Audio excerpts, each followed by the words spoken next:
અયોધ્યાના રામ મંદિરને લઈને દેશના રાજકારણમાં ફરી ગરમાવો આવ્યો છે અને હવે તેના પડઘા ગુજરાત સુધી સંભળાઈ રહ્યા છે.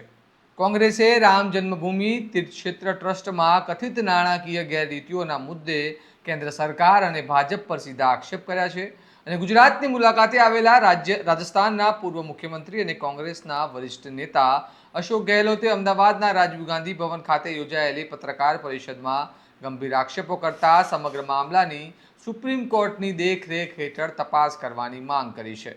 આખરે પ્રેસ કોન્ફરન્સમાં શું કહેવામાં આવ્યું, આવો વિગતે વાત કરીએ આ અહેવાલમાં.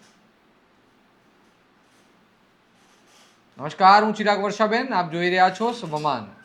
રામ મંદિર ટ્રસ્ટને લઈને ઊભા થયેલા વિવાદને કોંગ્રેસે આજે અમદાવાદમાં કેન્દ્ર સરકાર અને ભાજપ સામે આકરા વલણ અપનાવ્યું હતું. રાજસ્થાનના પૂર્વ મુખ્યમંત્રી અશોક ગેહલોતે રાજીવ ગાંધી ભવન ખાતે યોજાયેલી પત્રકાર પરિષદમાં દાવો કર્યો કે રામ મંદિરના નામે દેશભરના કરોડો શ્રદ્ધાળુઓએ આપેલો ફાળો માત્ર નાણાંનો મુદ્દો નથી, પરંતુ લોકોની આસ્થા, વિશ્વાસ અને લાગણીઓ સાથે જોડાયેલો વિષય છે. અશોક ગેહલોતે આક્ષેપ કર્યો કે જો ટ્રસ્ટની રચના કેન્દ્ર સરકારની દેખરેખ હેઠળ થઈ હતી તો હવે સમગ્ર મામલે જવાબદારી કોણ લેશે.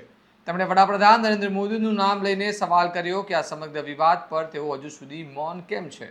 કોંગ્રેસનો દાવો છે કે ગરીબો, ખેડૂતો, મજૂરો, મહિલાઓ અને સામાન્ય શ્રદ્ધાળુઓએ પોતાની મહેનતની કમાણી અને બચતમાંથી રામ મંદિર માટે દાન આપ્યું હતું, પરંતુ હવે એ જ ફાળાને લઈને ગંભીર પ્રશ્નો ઊભા થઈ રહ્યા છે.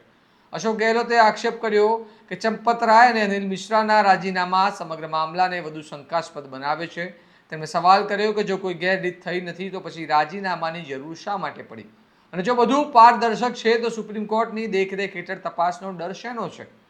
પ્રેસ કોન્ફરન્સ દરમિયાન કોંગ્રેસે વધુમાં આક્ષેપ કર્યો કે ટ્રસ્ટના વહીવટી માળખામાં આરએસએસ સાથે જોડાયેલા લોકોની નિમણૂક કરવામાં આવી હતી અને હવે સમગ્ર મામલે લીપાપોતી કરવાનો પ્રયાસ થઈ રહ્યો છે. કોંગ્રેસનું કહેવું છે કે પ્રશ્ન માત્ર વ્યક્તિઓનો નથી, પરંતુ સમગ્ર વહીવટી વ્યવસ્થાની પારદર્શિતાનો છે.